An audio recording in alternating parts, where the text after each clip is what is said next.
सुखदेव जी को याद आया, वो व्यास जी को याद आया, मेरा बेटा परम विराग संपन्न, वही इसका अधिकारी। जब तक संसार से वैराग्य नहीं होगा तब तक भगवान से राग नहीं होगा। ये बड़ी पक्की बात, कहना सुनना अलग की बात। संसार से जब तक विराग नहीं होगा तब तक ठाकुर में राग नहीं होगा। क्यों? बोले मन एक है, दो नहीं है। एक मन को अगर संसार में लगाए हो तो फिर भगवान में नहीं लगेगा, भगवान में लगेगा तो संसार में नहीं लगेगा।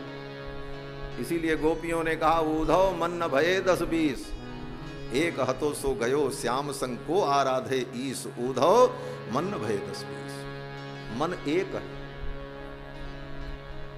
और मन जिस इंद्रिय के साथ जुड़ता है वही इंद्रिय विषयों को ग्रहण करती है।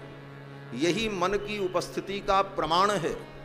नैयायिक लोग कहते हैं जुगपत ज्ञानानुपत्तिर मनसोलिंगम, एक साथ कई इंद्रियां विषयों का ग्रहण नहीं कर पाती।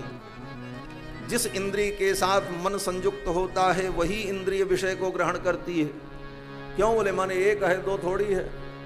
और वो जहां लगेगा एक जगह लगेगा। तो संसार से वैराग्य होने पर ही भगवान के चरणों में अनुराग दृढ़ होता है। सुखदेव जी के वैराग्य का स्मरण करके वेद व्यास जी ने विचार किया, मैं अपने पुत्र सुखदेव को ये संहिता पढ़ाऊं। और व्यास जी के शिष्यों ने जाकर के भागवत के कुछ श्लोक सुनाए।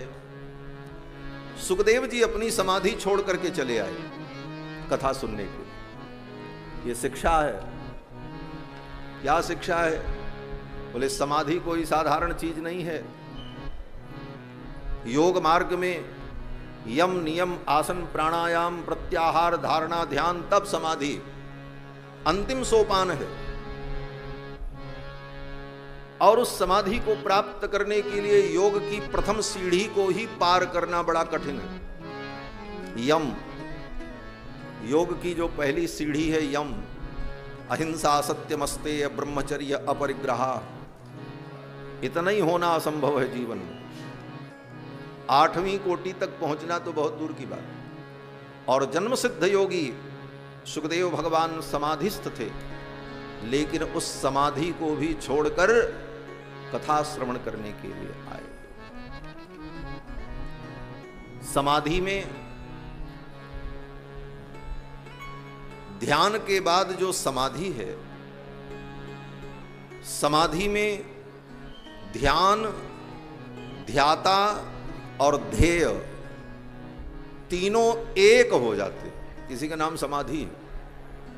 ध्याता ध्येय ध्यान, ज्ञाता ज्ञेय ज्ञान, ये तीनों त्रिपुटी जो है ये एक हो जाए, समाधि हो जाए। लेकिन उस समाधि से फिर लौटकर भगवत रस का पान करने के लिए, भगवत चरित्र श्रवण करने के लिए सुखदेव जी महाराज आ गए।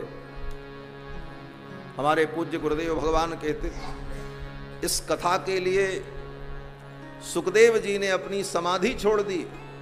हम अपनी उपाधि नहीं छोड़ पाते, अपनी आधि व्याधि नहीं छोड़ पाते, दुनिया का प्रपंच नहीं छोड़ पाते, और कहते हैं कथा सुनेंगे।